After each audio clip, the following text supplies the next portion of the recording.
Sejam todos bem-vindos ao canal do Sem Perfil. Eu tô ficando muito bom em antever, em prever as narrativas idiotas da mídia esquerdista, né? Da esquerdalha em geral. Pois eu falei das manifestações que ocorreriam em 1º de maio, falei antes delas ocorrerem, né? Então por isso que eu usei o tempo verbal assim. E eu falei, olha, vão acontecer manifestações. E eu já previ o argumento com o qual eles tentariam depreciá-las. Eu falei lá atrás, antes delas acontecerem, eu falei, vão compará-las com o 7 de setembro do ano passado e tentar argumentar que houve uma diminuição de engajamento. Não foi o que aconteceu. Aconteceram manifestações enormes agora em 1º de maio de 2022, manifestações gigantescas, famílias, dezenas, centenas de milhares de pessoas com a Constituição na mão, pedindo respeito para com a Carta Magna, né? E, bem, elas foram similares às caudalosas, gigantescas manifestações também de maio e agosto do ano passado, porém foram menores do que as manifestações de 7 de setembro. Estas, sim, manifestações que foram um ponto fora da curva, né? Foram realmente gigantescas.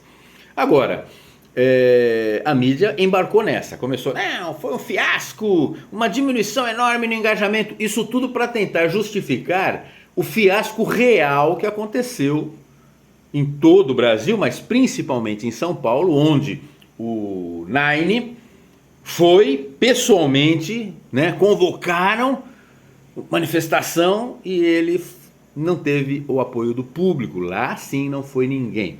Tem um tweet do Marcelo de Carvalho, lá da Rede TV, onde ele mostra, ele fala, olha, não é a imagem que eu peguei em algum lugar, eu peguei do meu helicóptero, do helicóptero meu, que ele diz é da empresa dele, né?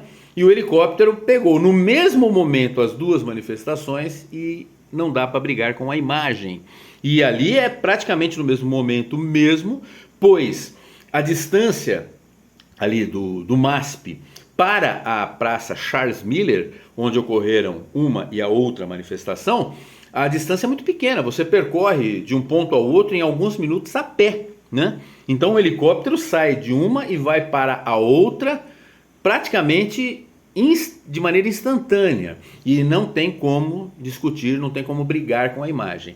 A manifestação do Nine foi uma vergonha, um fiasco completo, com direito a show de Daniela Mercury, sorteios e tal, uma distribuição de camisetas, distribuição de pão com mortadela e um troquinho também, mesmo assim não tinha ninguém lá. Ali sim foi um fiasco, um contraste com a manifestação ali da Paulista, onde você via vários quarteirões da Paulista tomados, né, por população, diferente da outra que só tinha pelego, só tinha sindicalista. Tinha muita bandeirinha, mas não tinha gente, né? Tanto é que o Nine teve que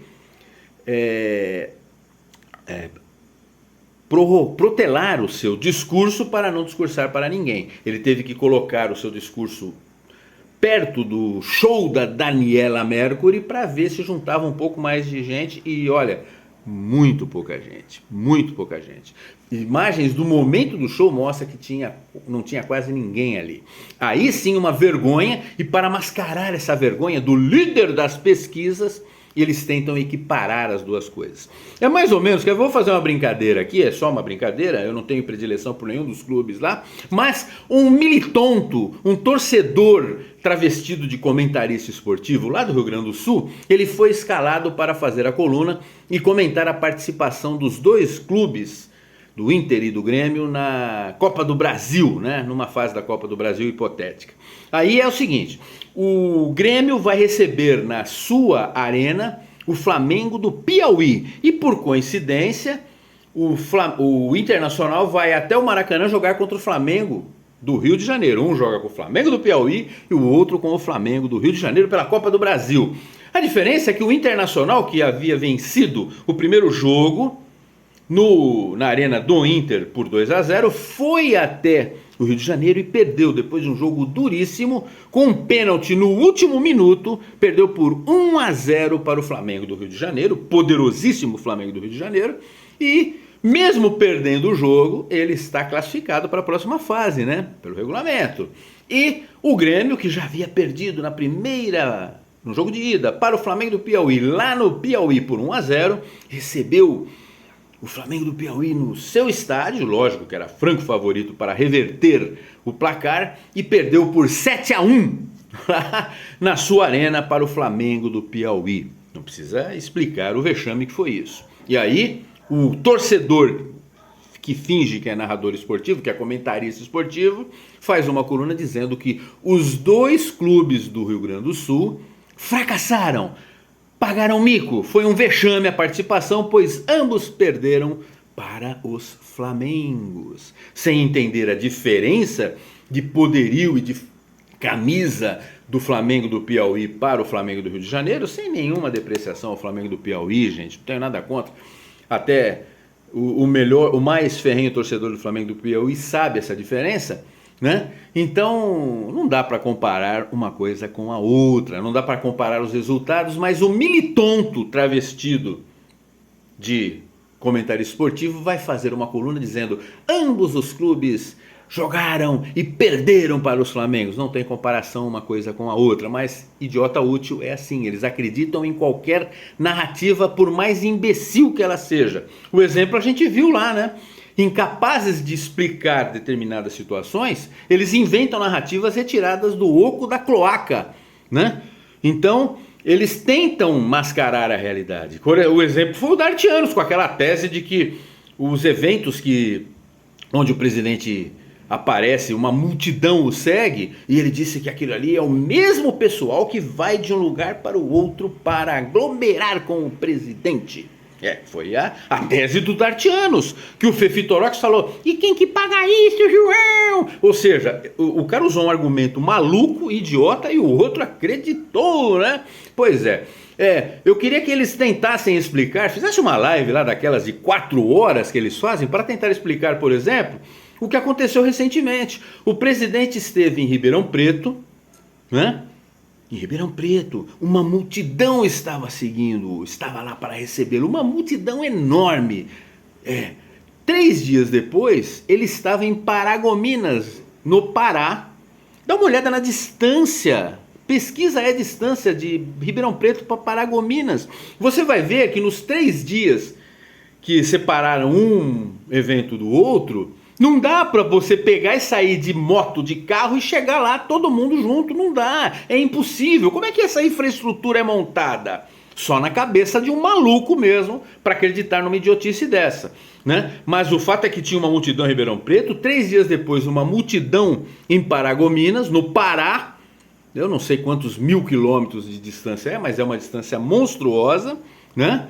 Você vai ter que viajar os 3 dias inteiros sem parar, né? E depois 3 dias em Uberaba, também uma manifestação caudalosa, milhares de pessoas, mas incapazes de explicar esta popularidade, porque eles vivem dentro de uma bolha. O cara vem com essa tese idiota, só em Nárnia que isso é possível, que você tem lá os armários, que as motos e o pessoal, os seguidores entram dentro dos armários e aparecem lá no outro lugar. Só em Nárnia que isso é possível. No mundo real isso não pode acontecer. Mas os caras inventam essas narrativas e idiotas só acreditam por quê? Porque são idiotas, né? Não tem como explicar. Então, a narrativa de que houve um fiasco das manifestações de 1º de maio é apenas uma narrativa tola, uma imbecilidade que só compra quem vive no mundo de Nárnia e não vive no mundo real, né? No mundo real não tem como explicar o fato do 9 Dedos ser o campeão das pesquisas com 8.500 pontos percentuais à frente do segundo colocado, porém ele não consegue levar mais do que meia dúzia de gatos pingados num evento onde havia distribuição farta de coisas e não apareceu ninguém, tá bom? Até a próxima aí, pessoal.